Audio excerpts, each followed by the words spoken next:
طبعا الفترة اللي فاتت كلنا كنا متابعين الأطفال بتوع المنيا اللي هم ماتوا 3 وبعد كده مات واحد تاني بيجوا 4 وواحد تاني بيجوا 5 لحد ما وصلوا إن هم توفوا ال6 ووالدهم في العناية المركزة بيصارع الموت.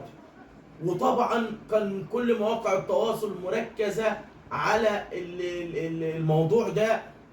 في ناس قالوا انه ده مرض السحال اللي كان بيجي زمان، وطبعا الطب ما عجزش قدام الموضوع ده، قال مفيش حاجة تمد بصلة للمرض ده او للنوع ده من المرض.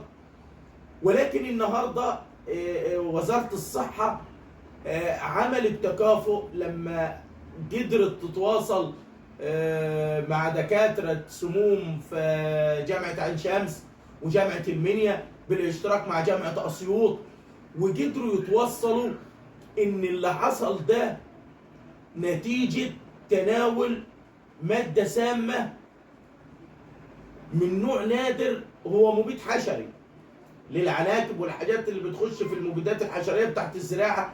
ولكن للأسف اللي هو بيشغلنا وبيشغل الناس كلها إن النوع ده من السم ما بيظهرش في التحاليل العادية، والنظرة الأولية للمجني عليها أو للمصاب ما بتديكش الصورة الكاملة إن فيه تسمم، ما بتظهرش أي علامات تدل على إن المصاب ده يعني مصاب بالتسمم. ولكن النهارده بعد طبعا مداولات كثيرة النهارده وزارة الصحة بتكشف إن اللي حصل نتيجة تسمم. ولكن السؤال اللي ممكن يعني بيتعرض علينا وعليكم وعلى الدنيا كلها هو ليه حصل كده؟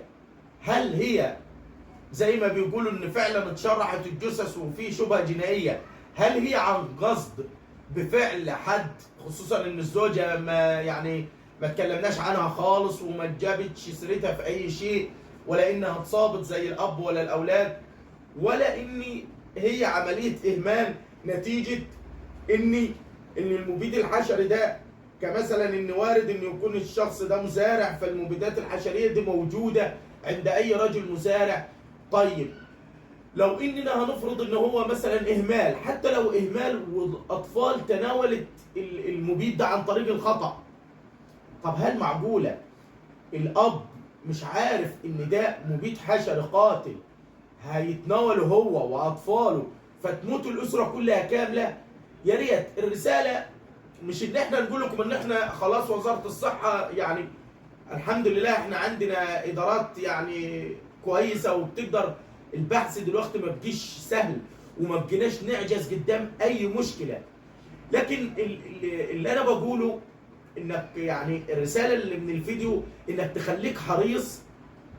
لو انت راجل مزارع، لو انت راجل عندك مثلا اراضي زراعيه وبتتعامل في المبيدات الحشريه، جيت في مره عندك اي مظهر من المظاهر اللي انت احتجت انك تجيب لها مبيد حشري، تخليك حريص على اساس ان حياتك وحياه اولادك دي امانه. فالهدف ان احنا قلنا لكم طمناكم للناس اللي كانت بتسال طب هو حصل ايه؟ هو حاله تسمم وفي شبهه جنائيه واتشرحت بعد الجثث، ولكن احنا بنقول لك خليك واعي على نفسك وعلى اطفالك لو انت بتتعامل في اي نوع من انواع المبيدات الحشريه الخاصه بالاراضي الزراعيه والافات والكلام ده كله. انتظرونا في فيديو جديد ومعلومه جديده.